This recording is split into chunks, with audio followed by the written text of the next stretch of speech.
कसारा घाटाच्या खाली उतरतात ना, तिथं पण एक एंटिटी आहे. 7-8 वर्षाचा मुलगा आहे. आता तिथं आम्ही जसं निघत होतो ना, काचीवर हात मारला कोणतरी. प्लॅन केला, निघू आता, नको काही जास्त प्रॉब्लेम होण्यासाठी. पुढे जेव्हा आम्ही गेलो ना, तर शिर्डीतलेच मोस्टली इन्सिडेंट आहेत. आणि घराजवळच आमचे ना तिथं एक झाड आहे लिंबाचं. त्याच्या बाजूला जे घर आहे ना, पहिल्यापासून जे जुने लोक आहेत ते मानतात की तिथं कोणी नातेवाईक होतो, कोण होतो तो बिना लग्नाचा वारला आहे, तर तो खैस बनला आहे की मुंजा बनला आहे. माझ्या पप्पाचं एका हॉटेलमध्ये ते जॉबला होते. तर त्या इन्सिडेंटमध्ये असं झालेलं की आता नाईट शिफ्ट म्हणा, चला गेस्टचा कॉल येतो आपल्याला की ना मला आहे ना जेवण पाहिजे, इन हाऊस रेस्टॉरंट नाही, बाहेरून आणावं लागतं. गेले, सामान घेतलं, येता येता त्यांना ना मध्ये लेडीजच होती, लिफ्ट मागितली, बॅक सीटवर बसवली. जसं ते म्हणले ना कुठं ड्रॉप करायचं, मागं कोणीच नाही आणि जे होतं ना सगळं. हरिद्वारला गेलो आम्ही आणि एक मम्मीच्या साईडचे जे कुलदेवता आहेत ना, त्यांचे रिच्युअल्स असतात. असं हुक्का लावतात, देशी हुक्का असतात ना. काय झालं, माझ्या मम्मीने चुकून त्या हुक्क्याला तोंड लावला. तो कुलदेवता नाराज झाला आणि माझा मामाचा मोठा मुलगा त्याच्या शरीरात ते आले.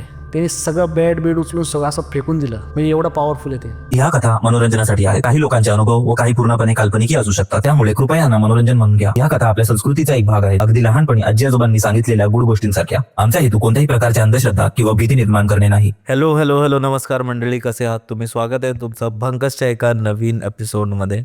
आणि आज आपल्यावर जसवंत आलेला आहे. भाई, कसा आहेस तू? बिंदंबा. आणि हा मला वाटतं आपल्या नवीन स्टुडिओचा पहिला पॉडकास्ट शूट असेल आणि तू पहिला गेस्ट आहेस आपला. तू आपल्या ऑडियन्सला तुझ्याबद्दल इंट्रोड्यूस कसं करशील? तर माझं नाव जसवंत बिडलाने आहे. तुम्ही बेसिकली म्हणजे माझं जे होमटाऊन आहे ते हरिद्वार आहे, पण फॅमिली बेसिकली सेटल शिर्डीमध्ये आहेत. तुझ्याबरोबर तू पहिला अनुभव कोणता तुला शेअर करायचा आहे? माझा पहिला अनुभव मी तुम्हाला शेअर करतो कसारा घाटातलं, जे माझ्यासोबत आणि माझ्या फ्रेंड्ससोबत झालेलं. ते पण इथलेच आहे, मुंबईतले, काही ठाण्यातले, काही मुलुंडचे आहेत, त्यांच्यासोबत झालेलं इन्सिडेंट आहे. मी फर्स्ट टाईम मुंबईला आलेलो. मुंबई मी म्हणजे लहानपणी बघितलेली, घरच्यांसोबत आलेलो फिरायला वगैरे. पण नंतर जेव्हा मी काही वर्षांसाठी मुंबईला आलो कॉलेज वगैरेसाठी, तर कॉलेजमध्ये माझे काही फ्रेंड्स झाले. त्या फ्रेंडचे फ्रेंड्स पण माझे बेस्ट फ्रेंड झाले. तर आमचा तसा 4 लोकांचा ग्रुप होता, अभिषेक, वैभव आणि सचिन. तर आम्ही कॉलेजमध्ये होतो, पण सगळ्यांनाच माहीत होतं मी शिर्डीचं आहे. तर सगळे म्हणायचे एक दिवस जाऊ आपण प्लॅन करू. तर असं सर्वांनाच एकही टाईम मिळाला आणि वैभवकडे तो होती गाडी. वैभव बोलला की आपण जाऊ शिर्डीला. ठीक आहे, कॉलेज वगैरे संपलं का संध्याकाळी निघू शिर्डीला जाऊ आपण. वीकेंड होता, केला प्लॅन. मी कधीची गोष्ट आहे, कोणता साल सुरू असेल? जवळपास 2019 स्टार्ट झाला होता. 2000. हां, आता त्याला पण 6-7 वर्ष झाले. स्टार्टच झाला होता, त्या टायमिंगची गोष्ट आहे. तर आम्हाला निघता आता कॉलेज टाईम संपला, प्रत्येकाचा टाईम वेगळा आहे, घरी जाणं आहे, रेडी होणं. निघता आम्हाला 10:30-11च्या दरम्यान झालं. तर आम्ही निघालो, पण आम्हाला लेट नाईट झालेला, त्यामुळं आम्हाला इथून निघता म्हणजे हा इन्सिडेंट आहे कसारा घाटाला. तर पोचता आम्हाला 2-2.5 तास लागले. 2.5 तास धरून चाला, 1च्या दरम्यान झालेला. तिथं थांबलो आम्ही. म्हणजे इथून आपण मुंबईवरून शिर्डीला जाताना जो कसारा घाटचा वे लागतो, कसारा घाट आहे 2 पार्टमध्ये, एक डोंगराच्या त्या साईडनी, एक डोंगराच्या या साईडनी. तर हा साईडचा जो पार्ट आहे ना, अख्खा घाटाचा पार्ट आहे, ओपन स्पेस. तो साईडचा पार्ट आहे डोंगराने कवर आहे आतल्यात. हा साईडचा पार्ट आहे ना, तुम्ही जेव्हा वरती जाशील ना, तेव्हा आहे ना फर्स्ट टर्न नंतर सेकंड टर्न लागतो, जो पूर्ण क्लिफपासून असा पूर्ण टर्न होऊन जातो. त्या टर्नला आहे ना एक शेड पण कोणीतरी बघितलं असेल, कारण की ते लय जुनं शेड होतं. काही लोकांनी बघितलं असेल की आत्ता नसून बघितलं का ते माहीत नाही, आत्ता नव्हतं का काही नाही. मी आता त्या सेंडिंगमध्ये गेलोच नाही. आता इतक्या वर्षानंतर मी आता पहिल्यांदा मुंबईला आलो. तिथं शेडला थांबलो आम्ही. आता मित्र तो थांबलो, मला वॉशरूम जायचं, कोणाला काय करायचं. आम्ही शेडमध्ये बसलो. तिथं जेव्हा आम्ही शेडमध्ये बसलो, वैभव म्हणला ठीक आहे, गाडीमध्ये हाय बिअर आहे, बसू आपण. ठीक आहे म्हणलं. तसा पण रात्रीचा वेळ झाला, तर इतक्या लवकर सकाळी जाऊन करायचं कोणाला डिस्टर्ब थोडी करायचं आपल्याला जाऊन. बसलो आम्ही, बसलो 2-3 वेळा आहे ना पत्रा वाजला. पत्र्याचा शेड होता, पत्र्याचा गेट वाजला. तर वैभव बोलला की कोणतरी दगड मारत असेल किंवा गाडीचे दगड उडून लागत असेल. गाडी वगैरे जातात, ट्रक्स वगैरे जातात ना रस्त्याला, तर लागलं असेल. म्हणलं ठीक आहे, जाऊ द्या. आणि काही वेळानंतर सचिनला वॉशरूम जायचं होतं. सचिन गेला वॉशरूमला आणि पळत आला आणि म्हटलं मला काहीतरी दिसलं. आता भरपूर लोकांनी ना आता किस्सा ऐकले असं कसारा घाटातले कसारा घाटात असं आहे तसं आहे किंवा कुठली लेडी दिसते की काय दिसतं. बट भरपूर लोकांना हे नसं माहिती कसारा घाटाच्या वरती ते तर आहेच, पण जेव्हा तुम्ही ना कसारा घाटाच्या खाली उतरतात ना, कसारा घाटाच्या खाली उतरले ते हॉटेल्स वगैरे क्रॉस केले, पुढं एक चौकी लागत आहे, चौकीच्या पण पुढं क्रॉस केलं, पुढं पण ओपन स्पेस आहे, तिथं पण एक एंटिटी आहे आणि त्या दोन्ही एंटिटी कनेक्टेड आहे. त्या दोन्ही एंटिटी कनेक्टेड आहे. इथं जसं लेडीचं दिसतं ना तिथं तुम्हाला आहे ना एक जवळपास एक 7-8 वर्षाचा मुलगा आहे ते पण दिसेल. आणि हे जे एंटिटीज आहे ना सगळ्यांना दिसत, ज्याच्या याच्यात नशिबात असतं त्यांनाच दिसतात. आता तिथं आम्ही सचिन घाबरला आहे तर आम्ही प्लॅन केला निघू आता, नको काही जास्त प्रॉब्लेम होण्यासाठी. मग वैभवनी गाडी काढली, आम्ही बसलो. जसं निघत होतो ना काचीवर हात मारला कोणतरी, काचीवर जसा हात मारला गाडीच्या वैभवनी गाडी काढली.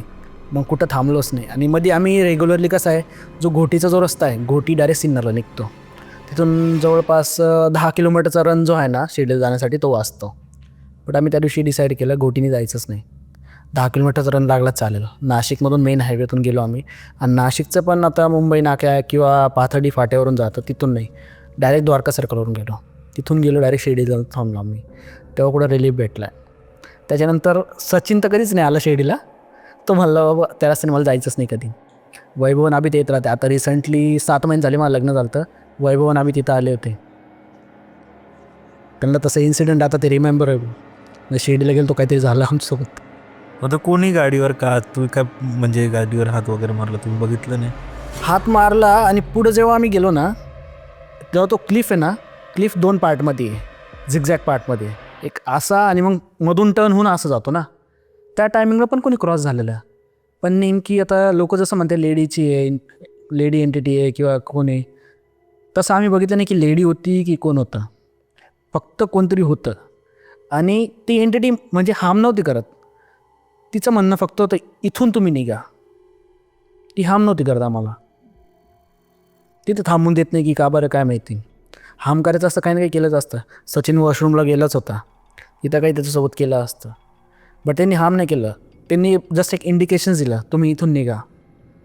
जसं मी सांगितलं तिथं आत्तापर्यंत म्हणजे मला 2 एंटिटीचे एक्सपिरियन्स झालेले आहे, अजून काय असू शकतं, ते प्रोटेक्ट करत असं आम्हाला त्याच्यापासून.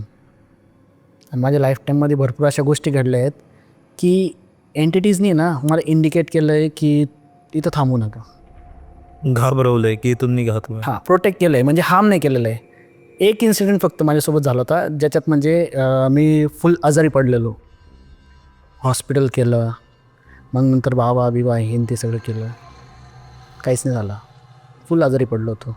मग शेवटी मम्मीने ते आमचे कुलदेवी आहेत तिचं सगळं म्हणजे घरात दर महिन्याला पूजा वगैरे असते ना, केली वगैरे. आता माझ्या हातात पण धागा आहे, हे दर महिन्याला चेंज करतो, दर महिन्याला बांधतो. आता मी इथे यायच्या आधी पण काल पूजा करून आलो की मम्मी म्हणली नाही आता चाललं तू, आणि वरतून बाईकवर आलो मी.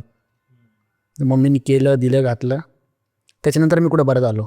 आत्ता पण माझ्या बॅगेत आहे ना, मम्मीने ती पूजा केल्याची ती राखीन ती बांधून दिली. म्हणजे घरात पण हे गोष्टी विश्वास करतात. जसं आता लोक म्हणतात ना अंधविश्वास आहे, अंधविश्वास नाही, जो एक्सपिरियन्स करतो त्याला समजतं भरपूर. श्रद्धा पण असते ना की त्या एनर्जीजपासून आपल्याला वाचवण्यासाठी. प्रत्येक एनर्जी ना वाईट नसते, म्हणजे 70 to 80% आहे ना आपल्याला प्रोटेक्ट करण्यासाठी असते. त्याच्यातून कदाचित कोणी असं तरसलेलं असन की कोणी असन की अकाळ मृत्यू झालेलं ते भटकतात आणि ते त्रास देतात. मग तसंच तुला दुसरा तुझ्यावर कोणता अनुभव तुला सांगावं असं वाटतं? तर माझ्या भावासोबत झालेलं, तो त्याची पण आता रिसेंटलीच म्हणजे आता डेथ झाली, त्याला कावळे झाली होती. तर त्या टायमिंगला मी कॉलेजला होतो आणि तो स्कूलमध्ये होता. तू सक्का भाऊ? सक्का भाऊ, लहाना भाऊ. तर आमच्या दोघांचे भांडणं झालेत. आमचे आता लहान आणि मोठ्या भावाचे भांडणं होतात, घरात भाऊ भाऊची भांडणं होतात, म्हणजे असे लहानपणी कसं भांडणं होतातच तेच झालेले. आणि फुल पावसाचा सीझन, तो रागात गेला घरातून रात्री असं 12-1 वाजले होते. आणि घराजवळच आमचे ना तिथं एक मेडिकल स्टोअर आहे, असं पुढं शेड बीड बांधलं. आता गावाकडं कसे मेडिकल स्टोअर्स असतात, पुढं असे शेड बांधलं असं बसण्यासाठी जागा असते कट्टा टाईप, तसं होतं. तिथं बसला आणि त्याच्या बाजूला जे घर आहे ना आणि तिथं एक झाड आहे लिंबाचं. तर तिथं म्हणजे पहिल्यापासून, आता आम्ही लहान होतो, पहिल्यापासून जे जुने लोक आहेत ते म्हणतात की तिथं ज्यांचं घर आहे ते लागून त्यांचाच कोणी नातेवाईक होतं, कोण होतो तो बिना लग्नाचा वारला आहे किंवा काय, तर तो खैस बनला आहे की मुंजा बनला आहे तिथं, ते तसं तो तिथं भांडून गेला. रात्री झोपला तिथं त्या बाकड्यावर, पाऊस चालू आणि तिथं आता शेड मारेल होता आणि तो बसला तिथं. कारण की आमच्या तिथं रेग्युलर रातभर पोरं हिंडतात तिथं. तिथं त्याला तो म्हणतोय माझ्यासोबत कुस्ती खेळ, ती एंटिटी. आणि माझा भाऊ इतका म्हणजे भांडकुदळ होता किंवा एक लहान पोराचं कसं म्हणतं एनर्जेटिक सायकोपणा, त्याचा हात तोडला होता त्यांनी माझ्या भावाचा. माझा भाऊ पळत घरी आला आणि मम्मीनी लवकर दरवाजा खोलून घरात घेतला. नाही तर काही ना काही झालंच असतं. आणि तिथं म्हणतातच, तिथं जे मेडिकल स्टोर आहे ना, तिथं पहिले मेडिकल स्टोर होतं, केळ्याचं गोडाऊन होतं, भंगारचं दुकान होतं. कुठंच काही टिकत नाही त्या गोष्टीत, त्या एरियामध्ये. असे म्हणजे फॅमिलीमध्ये भरपूर इन्सिडेंट होत राहतात. आता मम्मीसोबत पण झालेलं हरिद्वारला. ती मम्मीच्या चाइल्डहूडची स्टोरी ती. आता मम्मी ते कसं पहिलेचे घरं कशी होती, आता बघितलंच असन मूवीजमध्ये याच्यामध्ये की हरिद्वार आणि पंजाब साईड, हरियाणा साईड घरं असे कसे एकामेकाला एक टेरिस जॉईंट असतात, तसे घरं राहतात. तर ते आता गावाकडल्या लोकांना सवय राहते सकाळी नदीवर किंवा घाटावर आंघोळ करायला जाण्याची.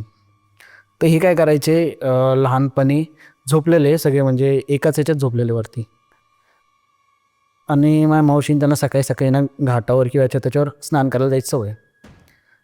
आता रोजची सवय 4-5ला जाण्याची. ते रोजच्या टायमिंगला उठले घड्याळ बघून, आणि नेमकी त्या दिवशीच घड्याळ बंद होतं. उठले, गेले घाटावर गेले स्नान करायला, आणि जेव्हा उडी मारला ना त्यांच्या बाजूने कोणतरी उडी मारली. आणि आता म्हणतात ना हरिद्वार एक सिटी ऑफ घाट्स आहे, जिथं वेगवेगळ्या प्रकारच्या घाट्स आहे, जिथं गंगा आरती पण होती, अस्थि विसर्जन पण होतं अशा. आणि काय म्हणतात तिला लोक तिथं केस काढण्यासाठी, अंतिम संस्कार वगैरे याच्यासाठी किंवा कोणाच्या शांतीसाठी ह्या गोष्टीसाठी पण जातात, किंवा टुरिस्ट वेमध्ये पण जातात की घाट्स बघायला. तर तिथं एक अस्थिप्रवाह घाट आहे, अस्थिप्रवाह जिथं अस्थिप्रवाह केली जाते. तिथं माझ्या मावशीसोबत तो इन्सिडेंट झालेला.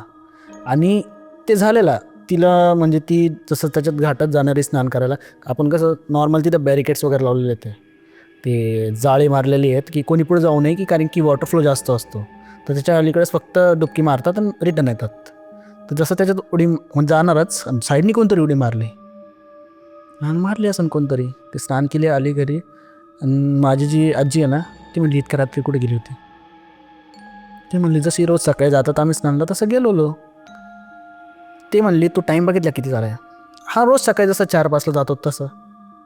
अरे घडी बंद आहे आज, बघितली का तू. सकाळचे 4 वाजले तसे, सकाळचे म्हणजे ती रिटर्न आहे त्या टायमिंगला 4 वाजले ते. आणि तिथून किती आहे, चालत जायचं म्हणलं तर अर्धा 1 तास लागतोच, म्हणजे 2:30-3च्या दरम्यान ती तिथं गेलेली. आणि तो जो टाईम राहतो जसा ब्रह्ममुहूर्त धरला जातो ना, त्याच्या आधी गेलेली ना ती, कारण की ते एंटिटीजचा टाईम राहतो. बरोबर. त्या टाईममध्ये सोबत ते घडलेलं. अजून तर भरपूर आहेत. आता मी लास्ट इयर एका प्रॉपर्टीत होतो जॉबला. आता जसं तुम्ही सांगितलं मी हॉटेल इंडस्ट्रीला आहे, नाईट शिफ्ट्स करावं लागतात, तिथं पण भरपूर एक्सपिरियन्सेस होतात. आणि कोणत्या ठिकाणी होतं ते, रिजन कोणतं होतं, कोणता जिल्हा होता ज्या प्रॉपर्टीमध्ये? ती आता मी रिजन नाही सांगत, जस्ट आता ज्यांना माहिती मी कुठल्या प्रॉपर्टीमध्ये काम केलेलं आहे लास्ट इयर, ते समजून घेतील की कोणत्या प्रॉपर्टीचं आहे. नाशिकलाच आहे. हां, नाशिकलाच आहे. म्हणजे माझ्या म्हणलं तरी घरापासून आहे ना 1-1.5 तास. तर त्या प्रॉपर्टीमध्ये मी जॉब करत होतो, बट माझ्यासोबत तो इन्सिडेंट नाही झालेला. जो आमचा फ्रंट ऑफिस सुपरवायझर आहे ना, त्याच्यासोबत तो इन्सिडेंट झालेला. माझ्या आधी तो नाईट शिफ्ट करत होता. बेसिकली मी मोस्ट जागी नाईट शिफ्ट केलेले आहेत. नाईट शिफ्ट करता करता आमचं एक आहे ना फ्रंट ऑफिस डिपार्टमेंटचं फ्रंट डेस्क असतं आणि एक बॅक ऑफिस असतं. एक फ्रंट ऑफिस एक बॅक ऑफिस. जे बॅक ऑफिस म्हणजे कोणाला दिसत नाही ते काय. तर नाईट शिफ्टवाले काय करायचे, ऑडिट वगैरे झाली, आमचं सगळं काम उरकलं तर बॅक ऑफिसला जाऊन आम्ही चेअरवर झोपायचो. आणि त्या बॅक ऑफिसला जॉईंट आहे ना एक नॅरो बोळ होती. त्याच बोळीतून आहे ना रिझर्वेशन डिपार्टमेंट, अकाउंट्स डिपार्टमेंट आणि GM केबिनला जाण्याचा रस्ता. ती बोळ पूर्ण मोकळी आणि फक्त त्या बोळच्या एंडला मग बाकीचे डिपार्टमेंटचे. तो चेअरवर झोपला, असं नॉर्मली झोपला आणि हात ठेवला डोक्यावर. त्याला मागं कोणतरी बोळमध्ये ओढलं. बोळीत असं ओढलं कोणतरी. त्याच्यानंतर ते नाईट शिफ्ट कधीच नाही केली. आणि एक दिवस तर प्रॉपर्टी मोस्टली किती 2-3 रूम्स असन फक्त, म्हणजे टोटल 84 रूमची प्रॉपर्टी 2-3 रूम्स फक्त ऑक्युपाईड. फ्लोअर्सवर आवाज येऊ राहिला. हाऊसकीपिंग स्टाफ, आता प्रत्येक फ्लोअरला पेंट्री असते हाऊसकीपिंगची. हाऊसकीपिंग स्टाफ झोपला तिथं. आता नाईटला कोणी किती म्हटलं तर झोपतंच नाईट शिफ्ट असली तर. पॅन्ट्रीमध्ये हाऊसकीपिंग नाईट शिफ्टला फक्त एक फ्रंट ऑफिसचा असणार, एक हाऊसकीपिंगचा असणार, एक मेंटेनन्स आणि एक सिक्युरिटी. मेंटेनन्सच्या डिपार्टमेंटला फ्रंट ऑफिस इकडं, हाऊसकीपिंगवरती झोपलेला पॅन्ट्रीमध्ये. फ्लोअरला आवाज येऊ राहिला त्याला. तो खाली आला सांगायला, म्हणलं तू इथंच थांब, जाऊ नको कुठं. डक्टमधून आवाज येतो काही पण. ती प्रॉपर्टी भरपूर जुनी आहे आणि त्या प्रॉपर्टीमध्ये त्या मालकाचा इतका जीव ना, म्हणजे त्यांनी तो मालक वारल्यानंतर ना ती प्रॉपर्टी ना दुसऱ्या मॅनेजमेंट ग्रुप्सला ना चालवायला दिलेली. त्या मालकाचा इतका जीव ना, म्हणजे तिने अशी ॲस्ट्रॉलॉजिकल वेमध्ये त्यांनी प्रॉपर्टी हे केली ती ना, बिल्ड केली ती. तुम्ही जर प्रॉपर्टी सेंटरमध्ये उभं राहिले ना, तुम्ही ह्या गेट ते पाहिलं, तुम्ही शेवटच्या गेटपर्यंत दिसन सगळं प्रॉपर्टीच्या आतल्या आतून. त्याचा इतका जीव होता. आणि तो जो होता त्या टायमिंगला त्या प्रॉपर्टीला ती स्टार कॅटेगरीला प्रॉपर्टी होती आणि आता मॅनेजमेंट ग्रुपला दिली तर मग ते प्रॉपर्टीचा पूर्ण नाश केला. त्याचा त्या प्रॉपर्टीमध्ये जीव होता पूर्ण. राईट, तिथं त्याचंच असं काय ते. हे म्हणजे खूपदा होतं की आपण बोलतो ना की कोणी जो त्या प्रॉपर्टीचा जो मालक असतो तो तिथे येतो. आणि हे एकदा ना माझ्या मित्राबरोबर पण घडलेलं. आता माझ्या मित्राचं कसं आहे ना की त्याचं जे काम आहे ना ते काहीतरी असं आहे की त्यांचं सिमिलरच आहे की त्यांच्या कंपनी, त्यांची शिपिंगची कंपनी आहे, ठीक आहे. तर शिप जातात असे काहीतरी आहेत. तर खूपदा असं होतं ना की जे ते लोक शिप लावून येतात, म्हणजे असे कॅप्टन असतील, हे असतील, ते सगळे लोक. तर त्यांच्यासाठी आहे ना त्या लोकांनी असे गेस्ट हाऊस बनवून ठेवले आहेत. आणि ते पण कुठे आहे की जवळच, म्हणजे मरीन लाईन्स वगैरे त्या ठिकाणी. आणि तिथे जर तुला माहिती असेल की तिकडे बरेच जुन्या बिल्डिंग्स आहेत, ब्रिटिश कालापासून तसे बनलेत बिल्डिंग. तर एकदा काय झालं ना की तो जो गेस्ट हाऊसमध्ये जो मुलगा राहायचा ना, त्याला काहीतरी इमर्जन्सी आली, त्यामुळे माझ्या मित्राला थांबायला लागलं तिथे. आणि ती बिल्डिंग पण जवळजवळ 100 वर्षापेक्षा जुनी बिल्डिंग असेल, एकदम जुनी. आणि तिथे त्यांच्या आजूबाजूला त्यांचं गेस्ट रूम आहे आणि त्यांच्या आजूबाजूला एकदम जुने ओल्ड पारसी कपल असे राहतात की त्यांचे मुलं वगैरे सगळे फॉरेनला शिफ्ट झाले आहेत आणि हे तिथेच राहतात. तर असं होतं. तर त्यांच्या गेस्ट रूममध्ये कसं आहे ना की जर एक रूम आहे तिथे, आणि त्या रूममध्ये जर कोण झोपला ना तिथे, तर त्याला कोणतरी त्रास देतो. एक तर तुला ढकलेल खाली किंवा काय करेल, किंवा जर तू काहीतरी चुकीचं करत असशील, तिथे असतं ना की आता कोण नाही आहे त्या दिवशी, ते लोक दारू वगैरे पिणार किंवा काय करणार, तर तो त्रास देतो रात्री. नाही, ह्या एंटिटीजला नाही असंच लागतं. म्हणजे असं कोणाला पण नाही त्रास देत, कोणची पण एंटिटी असू दे, कुठं पण असू दे. कारण की आपण म्हणतो की या ठिकाणीला त्या ठिकाणाला आहे, पण ते एंटिटीज तुम्हाला प्रत्येक ठिकाणी, फक्त त्यांचं काय असतं, तुम्ही त्याला ट्रिगर नका करू, त्यांना जे आवडत नाही ते करू नका, किंवा चॅलेंज करू नका, किंवा त्यांना जे आवडत ते करू नका, त्यांना जे आवडतं ते पण करू नका, तेव्हा पण ते ट्रिगर होतात. आता समजा, आता मी तुम्हाला इन्सिडेंट सांगितला, मी त्या आजारी पडलो होतो, मग ते आमच्या कुलदेवताचं केलं मम्मीने. ते आजारी कसं पडलो मी तुम्हाला जर सांगितलं, मी लॉकडाऊनच्या पिरियडमध्ये PMTला जॉबला होतो, पण त्याच्यानंतर मी जॉब सोडून शिर्डीला आलेलो फ्रंट ऑफिस डिपार्टमेंटला. तर आमचा जो तिथला एक्झिक्युटिव्ह शेफ होता, त्याचा बड्डे होता, त्यांनी आम्हाला सगळ्यांना इन्व्हाइट केलेलं. मी शिर्डीतून तिथं गेलेलो लोणीला, बड्डे वगैरे सेलिब्रेट केला. आता ड्रिंक्स वगैरे झालीत, नॉनव्हेज वगैरे. आता आम्ही सगळे शेफ म्हणलं तर आम्ही बनवलेलं, ऑर्डर नाही केलं, बनवलं. नॉनव्हेज वाचलं तर मला ठीक आहे बॅगेत घेऊन जा.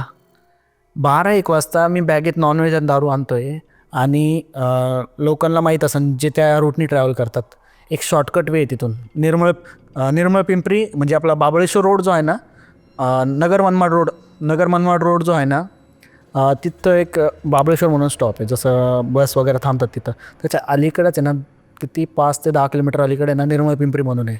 आता जो मला ज्याला रूट नाही माहिती ना, तो बाबळेश्वरहून टर्न घेऊन प्रवारनगरमधून लोणी जाईन. तो लाँग रूट पडतो 10 ते 15 किलोमीटर. पण ज्याला शॉर्टकट माहिती ना, तो निर्मळ पिंपरीतून आतून जाईन, जो शॉर्टकट रस्ता आहे आणि तोच रिस्की रस्ता आहे.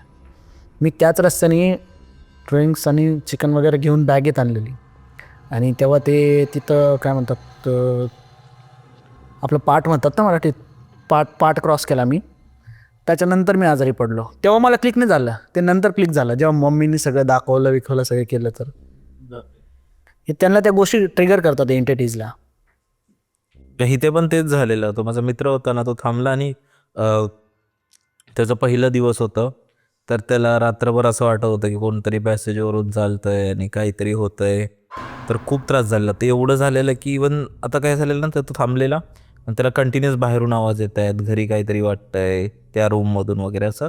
आणि मे बी त्याच्या असं होतं ना की एकदा आपल्याला असं काहीतरी जाणवलं तर आपलं माइंड थोडं गेम बरं ओव्हर थिंक करतं आणि आपल्याला वाटायला लागतं. तसंच झालं. तर त्याला असं वाटलं त्यांचा जो मेन डोर आहे ना, तो कोणीतरी नॉक केला. तर तो बघायला, ते की होल असतो ना, त्यातून तो बघायला गेला. तसं मी बोललो की तिथे बाजूला त्याचे पारसी कपल राहतात. तर त्यातली एक म्हातारी, ती त्याला दिसली की ती की होलमधून त्याच्याकडे बघते बाहेरच्या साईडून. तो खूप घाबरला. तो फक्त तो काय त्या तोंडातून, कारण त्या लोकांना झोप यायची नाही. ते रात्रभर शिवा वगैरे घालायचे, वेळ झालेले बेसिकली ते लोक. तर तो फक्त थांबलेला. आता काहीतरी 12:30-1 वाजलेले. तो फक्त की होलमधून बघवता. ती म्हातारी बाहेर फिरत होती, परत येते, ह्याच्याकडे बघते ते की होलमधून.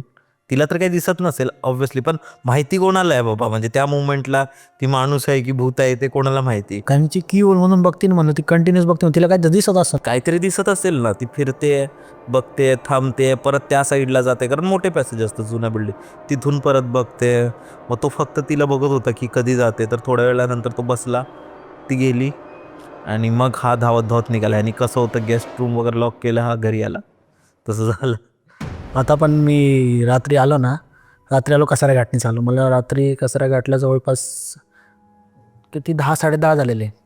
त्या साईडने आलो. माझं एक कॉन्शियस माइंडच होतं, रस्त्याने येता येता इकडे सरळ बघायचं, आजूबाजूला काय दिसलं तर सरळ निघायचं, थांबायचंच नाही कुठं. ती एक मनात ते ना भीती बसून जाते. भले किती तुम्ही म्हणा की मी घाबरत नाही, स्ट्रॉंग आहे, नसेन तसं येईन ते. मला पण आता माझे फ्रेंड्स किंवा माझे सिनियर्स, आता मी ते येत होतो ना पॉडकास्टला, माझे सिनियर मला काय म्हणते, ते को इंसानों में इंटरेस्ट नाही आहे क्या. आणि भाई तू कोणतं तरी ब्लॅक मॅजिकचं पण गोष्ट सांगणार होतास. हो, ब्लॅक मॅजिकचं असं सांगणार होतो. जिथं मी आता राहतो ना त्याच्या जवळपासचीच गोष्ट आहे ती. म्हणजे सिटीच्या आउटस्कर्ट्समध्येच आहे, म्हणजे जास्त पण लांबची नाही. तिथं असं आहे, एक सर्व लोकांना माहिती आहे बट कोणी बोलत नाही. सगळ्यांना भीती राहते की आमच्यावर काही करेन आम्ही जर बोललो तर, त्यामुळे कोणी काय बोलत नाही. समोरच्याच घरात लग्न, पाहुणे येतात लग्नाच्या घरात, पाहुणे आलेले, आपण जर आपल्या घरात स्पेस नसेल तर आपण आजूबाजूवाले जे आपले समजा एरियातले लोक आहेत त्यांना म्हणतात आमचे पाहुणे आले तुमच्या घरी झोपवा. तसाच सीन. समोरच्या घरच्यांसोबत कोणीच बोलत नाही, काहीच नाही, कारण की सगळ्यांना माहिती आहे की असे करतात, ब्लॅक मॅजिक करतात का. आता कॉन्टॅक्ट देऊन म्हणे, आता ते जे घर वगैरे आहेत किंवा ती एरिया जो आहेत तो माझ्या घरापासून 3 ते 4 किलोमीटर, 3 ते 4 किलोमीटर माझ्या घरापासून. आणि एरियातल्या किंवा गावातल्या सगळ्या लोकांना माहिती आहे की ते ब्लॅक मॅजिक करतात. त्या घरातले लोक. आणि पण त्या घरातल्या लोकांना मागं पुढं भरपूर काही लोक बोलतील, पण त्यांच्या तोंडावर कोणी बोलणार नाही, कारण की लोक घाबरतात की आमच्यावर काय केलं तर. आता ते काय खरं आहे का खोटं आहे की त्यांनी करताना, पण आता आम्ही तर लहानपणापासून ऐकतोय की ते करतात, पण आम्ही पाहिलं नाही. मग मी कसं विश्वास करू. मी तर भरपूर वेळा त्यांच्यासोबत भांडलो आहे. काही लोक असतात ना फुकटचं ज्ञान देतात, त्या गोष्टीवरून भांडलोत मी.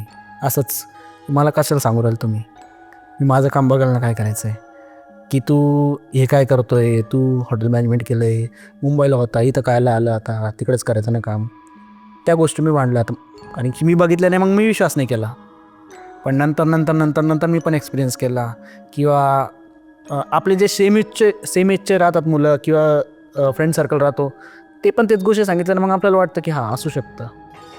आता त्यांच्यासोबतच त्यांच्याच घरात आणि समोरच्या घरात इन्सिडेंट झालेला असा, की जे ब्लॅक मॅजिक करतात त्यांच्या घराच्या समोरच लग्न होतं. त्यांच्या घरात पाहुणे येणार, काही येणार. आता शिर्डी म्हणलं तर एक गाव आहेत, तर लोकांचे घरं छोटे छोटे आहेत, जवळपास आहे. आणि गावातलं कसं म्हणतात की ह्या घरात काय चालू, त्या घरात सगळं माहिती राहतं, एकमेकासोबत नातं जोडून राहतात. असं नाही की फ्लॅट सिस्टमसारखं की फ्लॅटमध्ये घुसलं का आजूबाजूचं काहीच माहीत नाही. तिथं असं आहे, आमच्या घरी पाहुणे आले, आमच्या घरी जागा नाही, तुमच्या घरी झोपवणार आहे. तर तसंच झालं, सर्वांच्या घरी जागा पॅक झालं, एकच राहिलं होतं घर, ज्यांच्यासोबत कोणी बोलत नाही. तर ते म्हणले ठीक आहे, एकच रात्र काढायची आहे, त्यांना रिक्वेस्ट करू. त्यांच्या घरच्या वरती त्यांचं ते टेरिसवर ते पेंट हाऊस टाईप राहतं ना तिथं, आणि मोस्टली त्या ॲक्टिव्हिटीज तिथंच करत होत्या. त्या ॲक्टिव्हिटी तिथं करत होते, तिथं त्यांना रिक्वेस्ट केली स्टेसाठी. ते लगेच मानले बिना आर्ग्युमेंटचे. म्हणजे ठीक आहे, आमच्या वरती रूममध्ये झोपू द्या. आता वरती रूममध्ये झोपू द्या, ज्यांच्या घरात लग्न होतं त्यांची मुलगी लहानी, ते म्हणले ठीक आहे, तू त्यांच्यासोबत झोप तिथं, त्यांना कंपनी देण्यासाठी. ते झोपलेत, त्यांना दरवाजाच्या बाहेर टेरिसवर कोणी चालताना असं म्हणजे भास होतो आहे की कोण चालतं आहे, कोणी काय, कोण दरवाजा वाजवतं आहे. ते घाबरले. नेक्स्ट डे त्या मुलींनी घरी सांगितलं की असं असं होत होतं वरती. ते म्हणले तुमचा भ्रम असेल, काहीतरी असेल. पण आता जो इव्हेंट होता लग्नाचा किंवा काय होता 2-3 दिवसाचा होता, ते म्हणले ठीक आहे, आजची एक रात्र तुम्ही ॲडजस्ट करा. पण तीच रात्र अशी झाली की ती मुलगी आजारी पडली आणि ती जे पाहुणे होते ना ते त्याच रात्री घाबरून निघाले. की त्यांना ना त्या रात्री जे ती शेवटची रात्र त्यांना झोपायची होती तिथं, ते झोपले. त्यांना भिंतीवर चालताना काही म्हणजे असं पाय बियाची निशाण दिसू राहिली. बाहेरचं तर चालूच होता, इतका आवाज येऊ राहिला, म्हणजे रूममध्ये असं कोणाचा आवाज येतो किंवा काय येतं, आपण जसं म्हणतो ना मूवीजमध्ये बॅकग्राऊंड म्युझिक येतं तसं स्क्रीमिंग व्हॉइसेस येते, व्हॉइसेस येऊ राहिले. बट जे खाली राहतात ते 1 मिनटं पण वरती नाही आले. म्हणजे खाली राहून पण त्यांना आवाज नाही आला, म्हणजे त्यांना माहीत होतं वरती काय होतं आहे, कारण की त्यांच्या सगळ्या क्रिया वगैरे वरती होत होतात. आणि ह्या क्रियांमध्ये कसं एंट्रीज वगैरे ट्रॅप राहतात त्या गोष्टीमध्ये, मग ते त्यांना त्रास देत होते तिथं. सकाळी ती मुलगी आजारी पडली, तिने असं इन्सिडेंट सांगितला.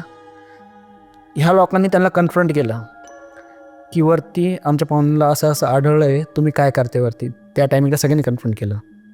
मला आम्हाला आवाजच नाही आला वरती काय होत होतं. बापरे. आम्ही तर झोपलेलो होतो. एवढं कॅज्युअली की तोंडवर एक्सप्रेशन नाही, काही नाही, जसं आम्हाला काय माहीतच नाही. एवढं इझिली घेतलं त्यांनी. खतरनाक. मग त्याच्यानंतर पण त्यांना काही म्हणजे ते पाहुण्यांना वगैरे काय नंतर त्रास झाला? नाही, त्यांना काही त्रास नाही झाला. ते एक काय म्हणते एंटिटीचा एक एरिया राहतो ना, तेवढ्याच्या ट्रॅप राहतात ते. आणि तू आईच्या साईडचं पण कुलदेवताचं एक काहीतरी रूप, भयानक रूप, ती स्टोरी सांगणार होता. तो आत्ताचा रिसेंटचीच गोष्ट आहे. त्या टायमिंगला ना मी माझ्या पप्पाची डेथ झाली होती, रिसेंटली डेथ झाली होती. तर आम्ही फेबमध्ये डेथ झालेली, तर आम्ही 10 दिवसांनी ना अस्थिविसर्जनसाठी हरिद्वारला गेलेलो. तर हरिद्वारला गेलो आम्ही अस्थिविसर्जनसाठी. आणि मम्मीचं जे घर आहे ना, मम्मीचं जे बेसिकली जिथं आता जे जुनं घर, तिथून जवळपास अर्धा ते 1 किलोमीटर. आणि जे बाकीचे जे मम्मीचे, पप्पाचे आणि बाकीचे जे नातेवाईकांचं घर आहे ना, तिथूनच 70 किलोमीटर्स आहे. म्हणजे बेसिकली हरिद्वार येतं उत्तराखंडमध्ये, आणि जे बाकीचे जे रिलेटिव्स फॅमिलीचं घर आहे ना ते आहे सारनपूरमध्ये, तिथून 70 किलोमीटर्स, सारनपूर बेट अड्ड्यामध्ये. तर तिथं ते सगळे होते. तर तिथं आम्ही सगळे गेलेलो. मी तर आहे ना कधीतरी भेटतो माझ्या नातेवाईकांना, मी पर कितीतरी वर्षांनी भेटलो असेल. तर तिथं गेलो, आणि एक मम्मीच्या साईडचे जे कुलदेवता आहेत ना त्यांचे रिच्युअल्स असतात. असं प्रत्येक देवताच्या काहीतरी रिच्युअल्स असतात किंवा काहीतरी असतात. तर ना ते काय करतात, हुक्का लावतात, देसी हुक्का असतात ना ते देवाला ते देसी उका आवडतो तर ते लावतात. आता माझ्या मम्मीच्या फॅमिलीकडले ते तर त्यांच्या साईडने ते करू शकतात, पण माझी मम्मी लग्नानंतर आमच्या इकडल्या फॅमिलीमध्ये आले ना, मग इकडल्या कुलदेवताला पूजावं लागेल.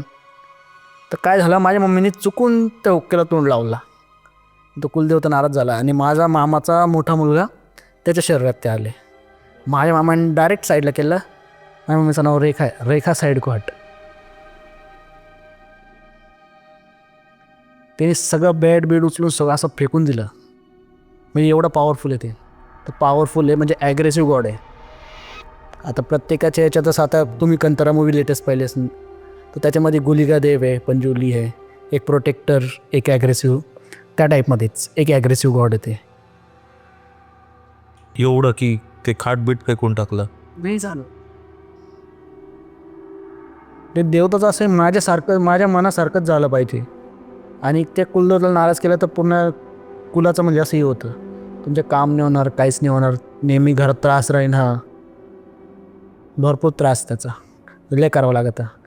खाण्यापिण्यापासून तुमच्या घरात जर पूजा झाली तर तुमच्या फॅमिली मेंबर्स काय, तुमच्या घरात जर मुलगी असेल ना ती इन फ्युचर दुसऱ्याच्या घरात जाणार असेल तर ती दुसऱ्याच्या म्हणजे म्हणतात ना मुलगी पराया धन असतो त्या टाईपमध्ये, तिला तुम्ही तो प्रसाद नाही देऊ शकत.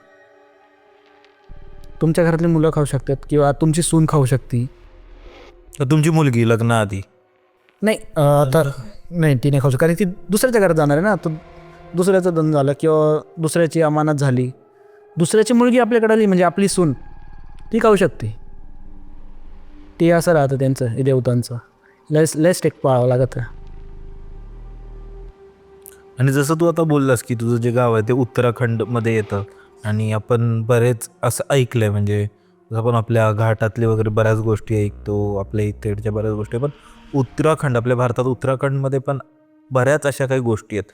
कारण तिथे खूप मोठे मोठे तर डोंगर आहे, बर्फ असतं आणि तिथे पहाड पूर्ण, आणि तिथे रस्ते पण आहेत ना ते खूप असे एकदम खतरनाक आहेत. आणि तिकडे बऱ्याच लोकांचं असे, आता तर खूप डेव्हलप झालं आहे, पण आधीच्या काळी खूप लोकांचे तिकडे जीव गेले आहेत किंवा काय झालं आहे, किंवा तिकडच्या बऱ्याच अशा गोष्टी आहेत जे आपण ऐकत असतो. तर अशा कोणत्या गोष्टी तू ऐकलेस किंवा अनुभवलेस? ऑब्व्हियसली तर राहायला तर इथेच आहेस, पण ऐकले असशील तू. इन शॉर्ट असं नाही म्हणता येणार की मोस्टली पहाडमध्येच असतात. जो प्लेन रस्ता असतो ना पहाडाच्या, जो पहाडाच्या मधून काढलेले असते रस्ते, एक प्लेन रस्ता जो, जसं आपण सुळी जायतो रोहतांग व्हॅलीच्या, पहाडाच्या रस्त्यांच्या मधून पण असतात. असं की गरजेचं नाही की घाटांमध्येच असणार आहे. ते घाटांचे किंवा वरती जे गाव साईडवरून चढ असतात ना, गाव एरियामध्ये आपण गेलो किंवा डोंगर एरियाच्या हिल साईडला घरं असतात ते असतात, त्या साईडला पण भरपूर असतात असे. पण त्यांचं कसं असतं ते त्या एरियातले एंटिटीज असतात. जसं मी आता ते तुम्हाला एक स्टोरी सांगितली, ते लिंबाच्या झाडावर होतं, ते खैस म्हणतात किंवा मुंजा म्हणतात, ते त्या एंटिटी त्या एरियातले असतात.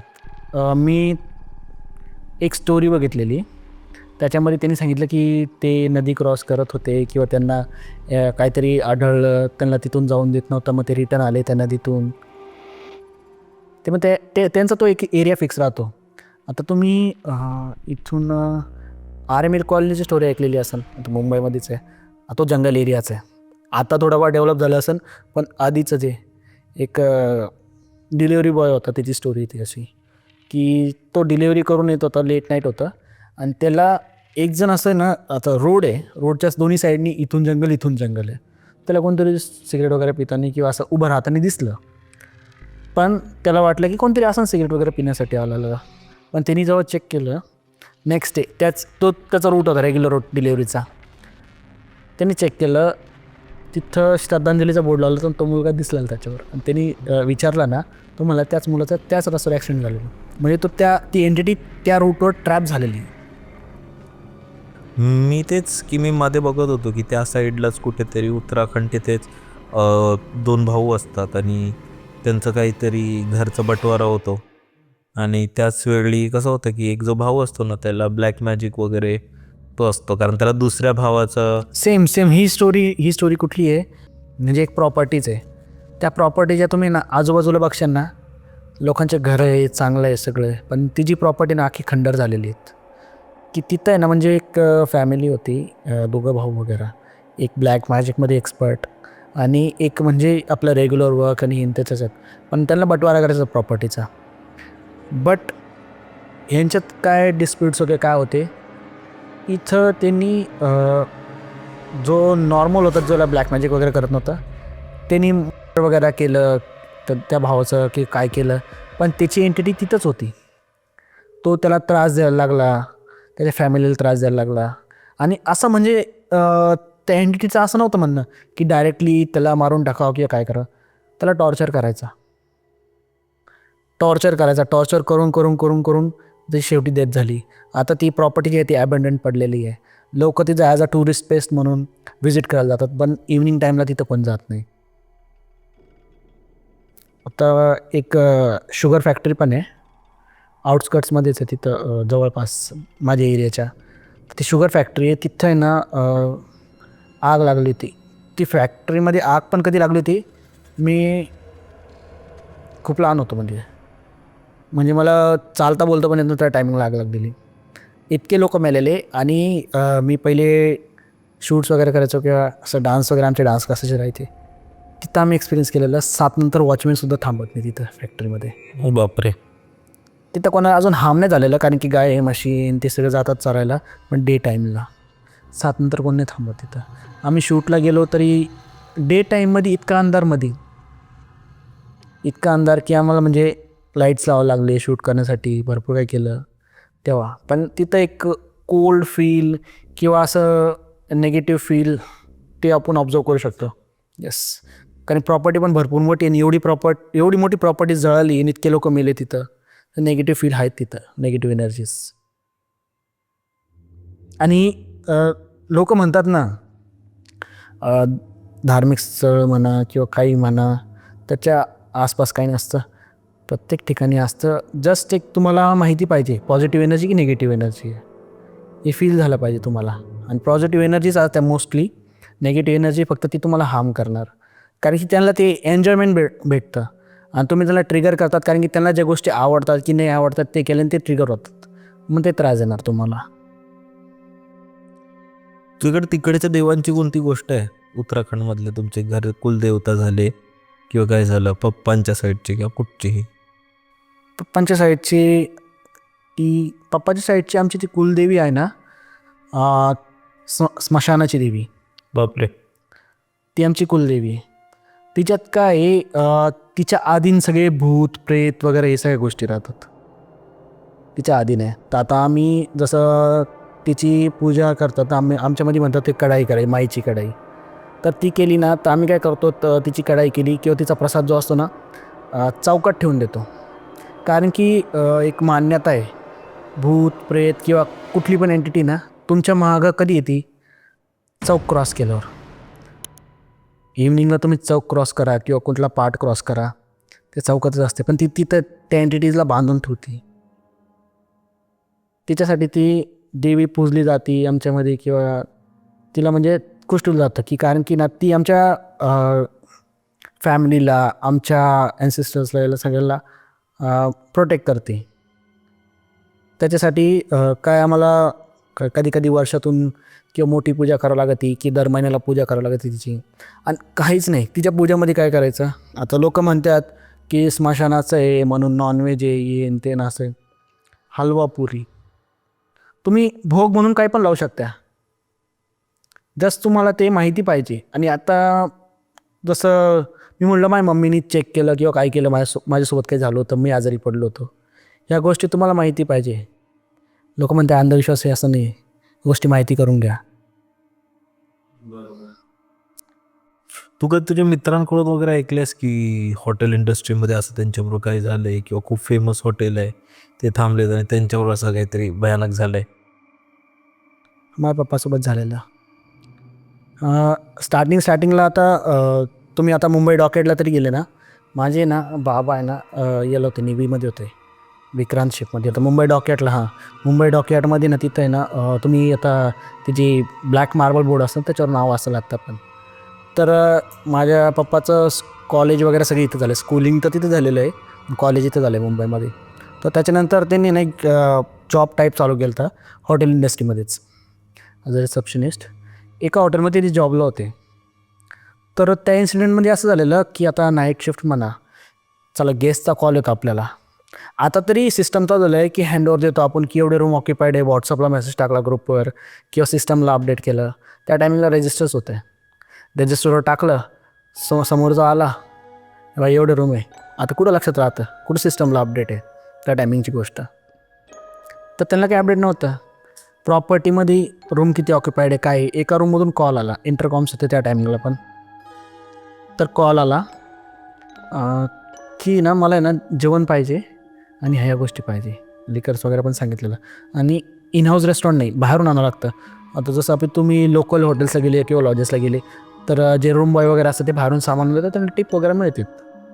तर ते गेले, रूम नॉक केला, डोर ओपन, बाथरूममध्ये ना शॉवर वगैरे चालू, आवाज आला मधून, टेबल पे पैसा रखा है, लिस्ट की वो सब ले आना. म्हटलं ठीक आहे.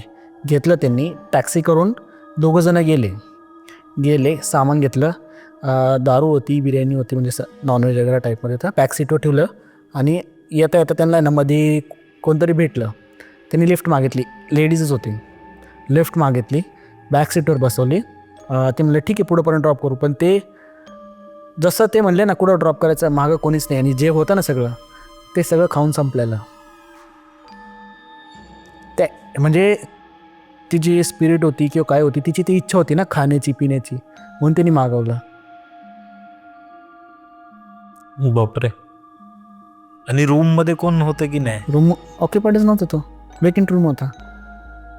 दुसऱ्या दिवशी चेक केलं ना, वेकेंट रूम होता तो. बापरे. खतरनाक भाई. तर मला वाटतं हाच होता आपला आजचा पॉडकास्ट. थँक्यू सो मच भाई, खूप मजा आली आणि खूप छान गोष्टी झाल्या. मित्रांनो, तुम्हाला कसा वाटला पॉडकास्ट नक्की कमेंट करून सांगा. जर तुम्ही जसवंतलाही फॉलो करू शकता, सगळे इंस्टाग्राम हँडल्स वगैरे डिस्क्रिप्शनमध्ये असतील.